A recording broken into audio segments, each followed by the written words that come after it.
What's happening, y'all? It's your man Sam, and here at Viral Hip Hop News. Listen, do me a favor. You see the brother right now on your screen. Go down to my description box and follow Chakra Doctor at Chakra Doctor TV on YouTube. Your only place to find miracle food. Done. This is a murder. Man, You can't get a murder done. I don't know. It's crazy. Speaking on that, Lil Durk, I don't know if you heard that to transition a little bit. Right. Lil Durk, in one of his lyrics, he was saying that if I fart, you're gonna smell lean and perks. Damn, that's what he said. Yeah, and the shit was funny, but it was like, damn. And I don't deny it. I think he's telling the truth, as disgusting as that is. But then talk about that and just kind of right back to the drug use. This Lil Durk, somebody that was out in Chicago, looked at kind of like as the dude right now in hip hop when it comes to that shit. And Right.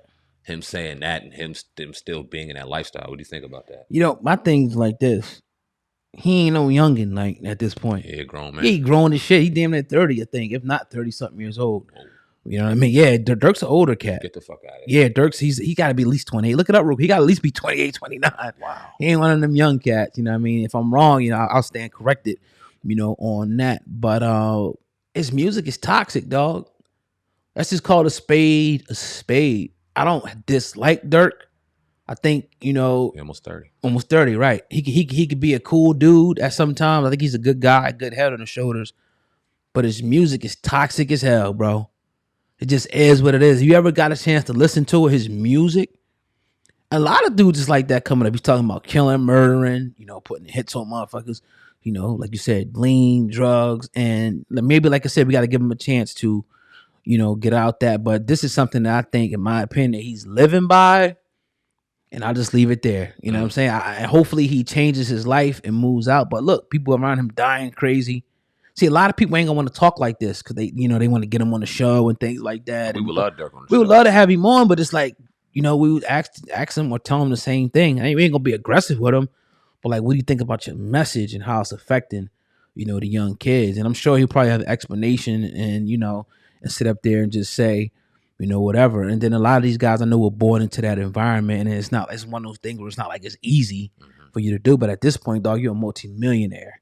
Now it's time to make the transition, you know, out of that lifestyle and out of something different. But again, not trying to be too, you know, like we try to judge people too much, but let's just call a spade a spade. Ain't nothing good about his music, bro. And you know what? And that's not the fun part about what we do. You Right. know what I'm saying? And then nothing fun about calling out a brother who's talented, who has the voice of the young. You know what I mean? My son liked to listen to him. I had to cut some of them chords off because as he's transitioning into high school this day and age, I'm like, nah, dog, you gotta chill on certain things, bro. I knew, and we had music that influenced us, and some of the music that I remember word for word forever weren't the greatest of the messages. Now that I break down the bars, He wasn't going out lyrics, there and doing it, I though. wasn't going out there and doing it. Right. And the shit that I was listening to, they weren't promoting something. You could tell that there was pain or problem behind it. And when I listen to I fart and I smell lean or perks, am I hearing like somebody talking about a problem, or is this something glorified? When I watch the style, is it glorifying, or is it something that he's talking and painting a picture of? I really don't know. And that's something that, and this is why we like what we do, love what we do, because we have the power to have conversations across from these brothers and sisters to be able to ask these things, not from a piece of shit place, but from a concerned, real place to understand where their mindset and where they're coming from. Because like you say, man, like the message is toxic. Unfortunately, it is what it is. When we called out, when we first got going in this shit, man, in that dirty backyard, in them ugly ass chairs, we called out Future. Future's one of the most like, top selling artists out here, one of the most talented artists out here. But the message, for unfortunately, wasn't the right one. And we ain't out here trying to be saints, like you said, call people out to point fingers. Right. But there's a difference between painting a picture on what you're going through and glamorizing something for somebody else to do. That's where we got to draw the line. And that, you know what? And that's the beauty of the art form too, because like you could be doing either one. And if you're doing the latter, if you're glorifying it, then just know that you're having an effect on someone. Like now I can go listen to the most ignorant rapper talking about killing people and all of that, and I'm just cooling. I'm sitting there and I'm loving it, you know, the beats and whatnot and the music, and you know, you vibing to it, but I'm not in my mind am I thinking about going to do anything that they're saying, because we've been through that point. But as opposed to a kid that's impressionable, a kid that may not have his father, may not have a lot of male role models and not a, you know, positive people that he can look up to. He may just be free with these different influences in his ears, watching rappers and basketball players and shit like that. He's going to be influenced But then if it's in his environment and then he got people around, like he might have the choice either to go to school or to go hang out with his friends. And what's more enticing right now? My niggas got weed. They got the bitches over there. Boom with the bottle over there. They got a couple 100,000 subscribers. Right. They chilling. You know what I'm saying? I'm gonna hang with them as opposed to getting your book straight, learning something. And by the time you hitting 18, 19, 20 years old, you hitting the ground running a trade, a business, or going to college. Now you out selling crack, selling dope, selling different things like that, in and out of jail.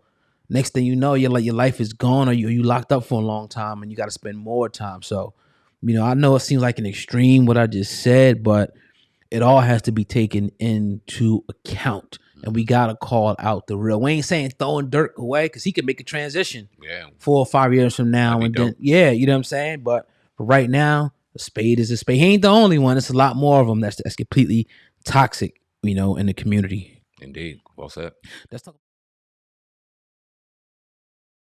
To introduce the show, when I sent this to Sam, asked, oh God, that nigga said, oh God, you the man, Cass. I spit white like a clan mask, and I'm a hustler. I could stand out on the beach and sell sandbags. Some things can't last, but this ain't just a podcast. This is Sam Ant and oh God, Cass. Hip hop uncensored is the vibe, so subscribe. Hip hop uncensored is the vibe, so subscribe. Oh God, driving Sam and riding passenger side, and you heard it out the mouth of the greatest rapper alive. Hip hop uncensored is the vibe, so subscribe. Hip hop uncensored is the vibe, so subscribe. Oh God, driving Sam and riding passenger side, and you heard it out the mouth of the greatest rapper alive. Go gang.